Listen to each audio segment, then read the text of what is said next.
So Peter, thank you so much for taking time off at the end of the World City Summit to come and chat with us. Just a few questions about your experience and the World City Summit in Singapore.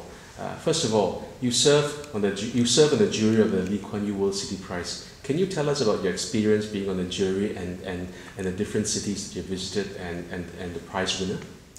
Well, it was a fascinating job. Strictly, we were called the nominating committee. I could never understand that because our nominations were accepted. But our big difficulty was narrowing the competition down. There were so many excellent applications this year. And we were under strict rules, really only to choose one. And finally, we said, we can't choose one. At least half a dozen are so excellent. We really have to see these places and meet the people before we finally decided.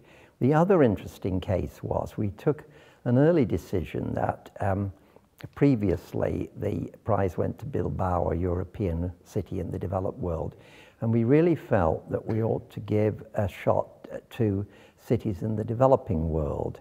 And so we chose one application from India and another from South Africa, which you can say is a developed country, but this was an informal settlement, Khayelitsha, on the edge of Cape Town.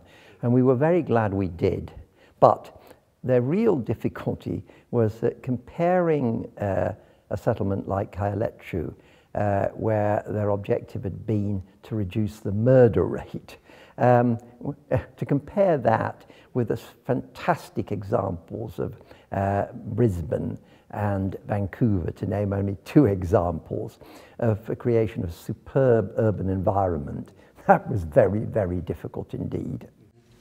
How do you see the Lee Kuan Yew Prize evolving in the future?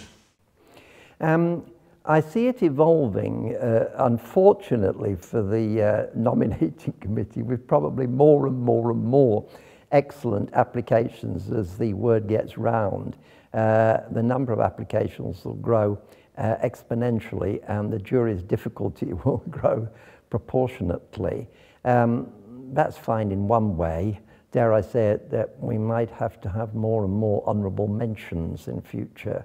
And I think we have to be careful to try to spread our wings, so to speak, across wider and wider territories, certainly to encourage more good cities from the developing world, while not discouraging the brilliant applications from Europe and North America, for instance.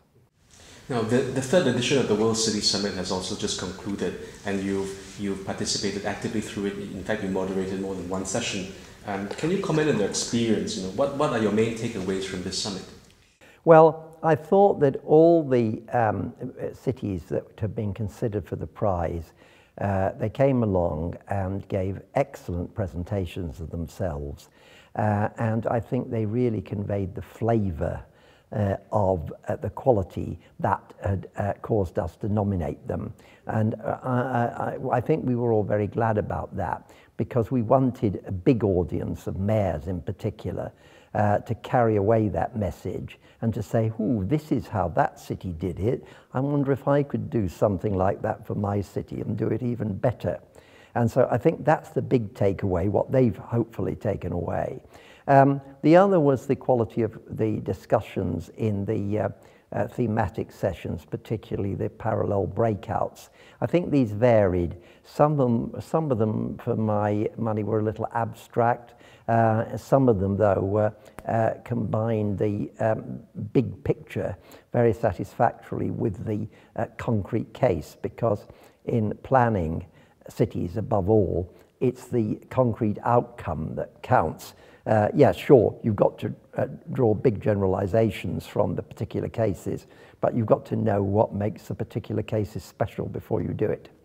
What sort of value do you see in events such as the World City Summit for cities, as well as for city leaders and for academics and business people, to have such a forum to share information and share successes and share stories? Well, I believe that exchange of experience, exchange of information, exchange of views is almost the centerpiece of a good city planning process. And that exchange has to be international. because more and more we're seeing that some cities, I was going to say a few cities, but perhaps more than a very few cities, are really pulling ahead and are demonstrating true excellence in the way they handle urban regeneration and urban development. And those were the cases that we shortlisted for the prize. And the world needs to know about these. And if there are cities and city mayors out there that go back and say, we could have done that, and we must do that in 2014, that's one principal lesson. But the other, I think, is that we need more and more exchange of good information. We need it through many more conferences like this, global as well as regional, and we need it through academics like us writing stuff about our experience. In fact, I'm just finishing a book on the subject of how the best places in Europe do it. But that's just one small example of something I think we ought to be doing more and more. And finally, we do need, although it increases our carbon footprint, to travel more, to see the best places for ourselves, because YouTube clips are fine, but they're no substitute for the real thing.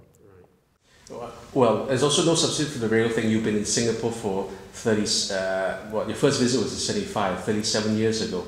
And there's no substitute for being here and having a front seat, seat in the front row, watching the urban redevelopment of Singapore. You know, you mentioned that you saw Marina Bay when there was no Marina Bay, and here we are sitting in Bay Sands. So you've got a very intimate knowledge of Singapore, and you also know that Singaporeans continually want to learn and improve ourselves. So what else do you think Singapore can continue to be challenged to improve upon? Well, I think its big challenge now is how to handle further growth. It's a very small island. We saw occasional comparisons with other cities in other countries, which are rather terrifying. You have a tiny space, and for various reasons, not all of it's usable for further urban development. You've adopted a very, very smart policy, I believe, of corridor development, concentrating the development in mixed-use towns, in effect, along transit corridors, along the MRT and along the new light rail feeder corridors. And these are just fine, but there is a big question of where you go next, because you are going to run out of land, and of course you can build higher and you can build denser, but there has to come a point where those options really do close on you, and that is the big challenge for the future. There are still some undeveloped areas, as we saw on a tour this morning looking at a map, and I think the priority there is to develop new transit corridors, new MRT lines in effect, particularly non-central lines, more orbital routes that connect across the island to create a more polycentric structure. I'm sure that's the way for the future. Thank you so much for your time and your thoughts. I hope that to be able to see you back here in 2014 for the next edition of the World City Summit. I shall look forward to that. Thank you. Thank you, Sabine.